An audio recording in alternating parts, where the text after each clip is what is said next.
right, week 2 of the 2021 garden season. So, our garlic bed looks pretty much the same. However, elk came tromping through, and so there's some big footprints through here that I will have to break out before I put the onions in. So only this much is garlic. The rest is going to be onion starts. I have them planted. They just have not germinated yet. And some of the tops of the garlic were chomped off by the elk. So that's unfortunate. But not much change in the garlic patch. Let's go check out the front. So I'm starting to get things ready for cool season crops that can go in to planters and such. Our ground is way too soggy for us to plant anything until probably mid-May. But this was all lettuces.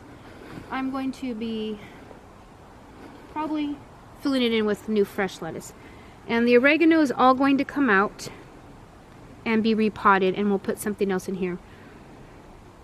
Probably not lettuce, actually. Probably something else. But something else will be in here by next week. Not sure what. We'll see. And then last week we had a parsley that I transplanted into 4 parts. So now we have, oh, I just picked one on accident. Now we've got 4, and then this little spindly guy. So parsley's great because once it gets to a certain size, you can start to separate it and have more plants that you can share or just use. Parsley is a cut and come again vegetable leaf, which means you can just use the outer leaves or chop it down low and it will sprout again. But I wouldn't suggest doing that till spring. This time of year, it's just too cold. They're not really growing. Alright, let's go to the front beds where the deer eat everything. So this area has no change. This is our perennial herbs. And we have a couple artichokes here. But we've got the rosemary, lavender, mint, thyme, and marjoram are in here. And pineapple sage back here. All of these plants back here, this is foxglove. Now we don't do anything with foxglove except for enjoy the beautiful flowers because it's poisonous. But this will all be beautiful foxglove come summertime. Now we'll go front. Alright, so up here, this is the bed that the deer eat because there's no fence. But we're still getting radishes and carrots out of here. There's not a lot left, but there's still a few. There's even a little lettuce down there I haven't been picking on, but it has started to grow a little bit. We've had some warm weather, and now it got back down into a little cooler.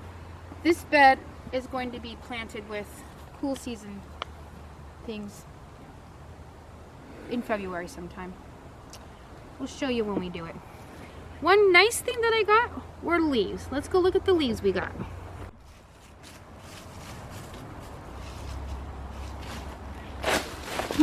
So, a really cool thing that I was able to do last week when it was nice weather was get all these leaves.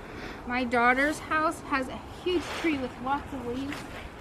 I was able to pile this bed up. It was literally piled up to here, but it's poured down rain since then and compacted it a bit. This one was heaping full of leaves also. Down at the end here, we've still been adding some compost, but we're about done. We're gonna finish piling this in with leaves, add some soil, and this is gonna be our asparagus bed. These beds grow so well because the plants get so much nourishment. What goes in here is manures, grasses, all of our composting from our home, scraps and things. And so this was brand new made last year, so we've never grown in it. This thing, this little tiny section, grew enormous zucchini. I don't even know how many zucchini we got out of them. Dozens in this little bed of zucchini, as well as lettuce, radishes, cabbage, other things that grew in amongst the zucchini until they got large and overtook the world. Anyways, that's the update in this section. Leaves, glorious leaves. Alright, let's check out the garden. So, one thing that's happened is our ducks got smart enough that they now have freedom They have figured out how to go in and out of their house all by themselves without being herded in there.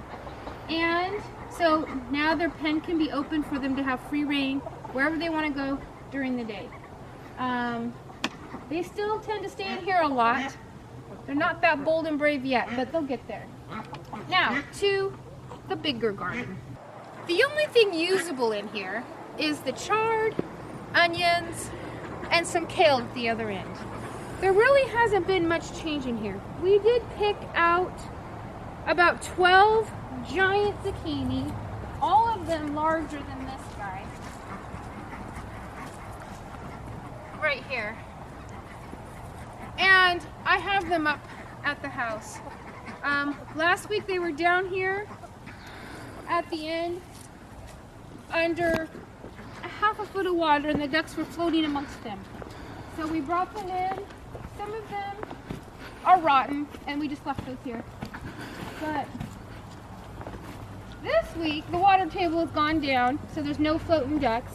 But we can't plant anything in here for a while. It will be months before anything can be planted in here.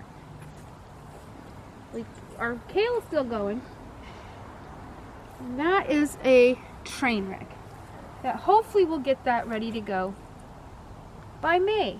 Hopefully. It's a big, huge, ginormous project, but hopefully. Okay, so there's no big changes this week, but each week there should be a little bit of change. And if you'd like to follow us along, go ahead and hit that subscribe button and the notification bell, and I'll see you next week.